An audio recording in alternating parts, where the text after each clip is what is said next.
ఆ రోజు ఓటుకు నోటు దొంగతనంలో తాను అడ్డంగా దొరికిపోయిన కేసు ఏదైతే ఉందో ఆ కేసులోని ఆధారాలన్నీ భద్రపరచబడ్డ ఫోరెన్సిక్ ల్యాబొరేటరీని రేవంత్ రెడ్డే తగలబెట్టిచ్చిండు అని రాష్ట్రంలోని ప్రతి ఒక్కరూ ఇవాళ భావిస్తూ ఉన్నారు.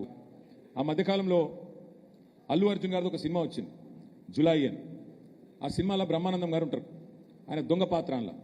ఆయనకు ఒక డైలాగ్ ఉంటుంది, ఏమంటే బ్రహ్మానందం గారు అలా దొంగతనం చేస్తాడు కానీ 10 నిమిషాలనే దొరికిపోతాడు. రేవంత్ రెడ్డి కూడా అంతే, ఈయన కూడా దొంగనే కానీ 10 నిమిషాల్లో దొరికిపోతాడు. సినిమా ఉంది చూడండి, దొంగతనం చేస్తే ఇమీడియట్ గా గేట్ దాటే లోపల పట్టుబడతా ఉంటాడు. అలా అసెంబ్లీ గేట్ దాటే లోపల పట్టుబడ్డాడు చంద్రబాబు నాయుడు గారు.